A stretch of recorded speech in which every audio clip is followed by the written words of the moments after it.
Iniciamos con el tema de modularidad. Los sistemas complejos en general, no importa si son físicos como edificios o digitales como un sistema operativo o como un sitio web, están compuestos de partes, de piezas, y de eso se trata el tema de modularidad, de aprender a distinguir las partes. Hemos decidido presentarles una analogía, una comparación, un ejemplo con una figura armable de Lego. Muchos de nosotros conocemos qué es. Algunos se entusiasman tanto que pueden pagar hasta 5,999 pesos por una figura coleccionable de Lego, una especie de artículo exclusivo. Aquí la interfaz de lego.com en el portal para México nos da oportunidad de hacer un zoom, de tener un acercamiento y alcanzar a observar algunas pequeñas partes, piezas del Lego, que sin duda si las quitamos de ahí y las ponemos en otra figura, quedan, son compatibles, pero tal vez haya otras que no. A lo mejor hay algunas que son como muy propias de este tipo de construcción. Por ejemplo, aquí aparece un detalle de lo que podría ser el estadio de Old Trafford, casa del Manchester United. Y aunque estas son etiquetas, aquí donde dice Sir Alex Ferguson Stand o Manchester United, pues la pieza no se ve así como de las muy estandarizadas del Lego. Pero bueno, puede ser que estas figuras sean tan intercambiables que uno pueda colocar una parte de color blanco, rojo, gris en otra pieza, en otra figura. Estas ventanas y la parte como que da al techo sí parecen ser así como poco comunes, a lo mejor más viables para ponerlas en barcos o en naves que en otro tipo de construcciones. Bueno, perdón, estamos tratando de aprender el concepto de modularidad y no exactamente para armar una figura de colección con la que difícilmente se puede jugar porque luego estas se desarman con facilidad. ¿Qué enlace hay contra la programación de computadoras? Pues bueno, que los programas también están compuestos de piezas o de partes y que esas partes también pueden, como en Lego, utilizarse para otras construcciones. Entonces, el primer concepto es la parte más pequeñita. Aquí, una variable. Eso es algo muy, muy pequeño. Una sentencia de asignación completa es algo muy pequeño. Una condicional, una comparación, es algo muy pequeño. Pero es lo suficientemente grande para hacer una sola pieza.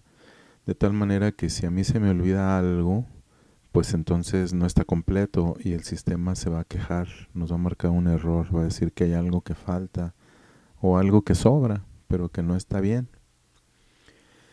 Bueno, hay algunas piezas que no pueden ser de una sola pieza, como por ejemplo el main. El main tiene más partes, debe tener una declaración, debe tener un bloque, o la clase debe tener más partes. Entonces hay piezas que son atómicas, ya no las podemos dividir, y hay piezas que son bloques que están compuestas de otras piezas a la vez. Bueno, permítanos darles este enfoque a la parte de modularidad. La veremos en diferentes ángulos para irla comprendiendo. Por lo pronto, vamos a invitarlos a que dejen de programar, si es que así lo hacen, colocando todo en el main. Vamos a distinguir la parte de las variables de entrada de la parte de las variables de salida. Este es un ejemplo de un programa que captura un texto e imprime la longitud. Debe tener utilidad. Imagine que le preguntan a usted un password y piden que el password sea mínimo de 8 caracteres. Entonces, si usted pone 7, el sistema debe saber cuántos se ingresaron. Bueno, hay que separar también las instrucciones de entrada de datos de la salida de los mismos. Estamos utilizando una instrucción de tipo input para capturar. Aquí usted puede ver la parte de entrada y una instrucción de output o de salida. También usted puede elegir entre capturar con el escáner e imprimir con el system out. Bueno, en medio hay un procedimiento. Le vamos a llamar nosotros proceso. Entonces, en el primer enfoque de modularidad, vamos a dividir a los programas primero por sus datos y estos los vamos a extraer sacándolos del bloque principal o main. Noten que se van a pintar de verde. A negro las variables, a verde las variables de clase. Le vamos a llamar atributos. Luego sacaremos esta primera instrucción, porque nada más es una, y la llevaremos a una zona externa al main en un bloque llamado entrada. Como bloque debe tener llave que se abre y llave que se cierra, y ahí vamos a colocar la instrucción que acabamos de cortar. Y cuando llamemos a entrada, lo que realmente va a ocurrir es que se ejecutará esta instrucción, el input. Entonces aquí debiéramos poder ponerle entrada, porque queremos que lo primero que haga es facilitar la entrada de datos. Bueno, el siguiente paso es también marcar la salida. Entonces vamos a copiar o a cortar, mejor dicho, y a marcar la salida. Queremos que primero vayan las entradas y después vayan las salidas. Entonces la salida no es otra cosa más que un bloque nuevo con el elemento que yo corté. De hecho, vamos a quitar los comentarios para ahorrarnos líneas. La intención no es propiamente el ahorro como tal, sino que se vea más texto en pantalla. Entonces aquí al proceso lo vamos a quitar y lo vamos a cortar también. Noten que en la versión original primero se captura, luego se decide con el if y luego se imprime. Entonces entre la entrada y la salida va un bloque muy importante que se llama proceso. Ahí va el if. Nosotros le estamos diciendo al sistema, sabes que si el texto es vacío, la longitud es 0, y si no es vacío, calcúlala. Ahorita explicamos un poco más a detalle eso. Entonces, para modularizar su código, defina sus variables de entrada y pónganlas apenas al entrar a la clase, después de la llave de apertura. Definan sus variables de salida y declárenlas también. Si hay más de una de tipo string, escríbanlas juntas. Si hay más de una de tipo entero, escríbanlas juntas. Bueno, el siguiente paso es que la lógica del algoritmo dentro del main debe tener esta estructura de entradas, procesos, salidas. Como nada más hay una entrada, pues en singular. Si hubiera más de una, pues en plural. Entradas, salidas. Bueno, cuando ustedes capturan con el input dialog, se presenta un panel en el área del escritorio de Windows, en el cual si ustedes le dan cancelar, lo que el input devuelve es nulo, y eso es lo que se asigna a la variable texto. O sea, nada, porque le dieron cancelar. Pero si capturan algo, por ejemplo su nombre, entonces se devuelve un string, y por esa razón texto es de tipo string. Lo único que tenemos que cuidar es qué pasa si le dieron cancelar.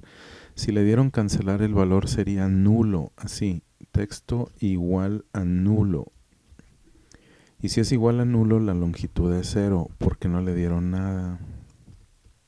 Pero si no es nulo, si la condición de arriba no se cumple, entonces la longitud es variable, depende del texto, lo que hayan ingresado. Y los strings tienen una propiedad que se llama length para determinar su tamaño a través de un método que cuenta.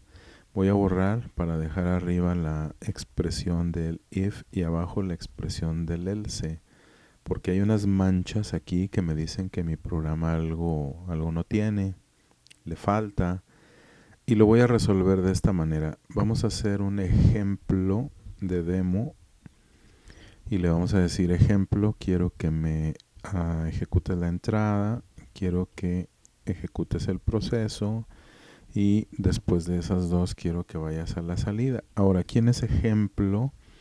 Ejemplo es un objeto de tipo demo que se declara y se inicializa siguiendo este pequeño protocolo. Y una vez que existe, ya se le puede pedir algo.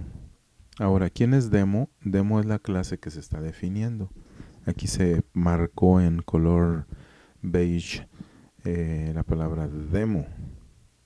Entonces, cuando en el main usted le dice ejemplo es de tipo demo, está definiendo un objeto de esa clase. Ejemplo es el objeto y la clase es demo.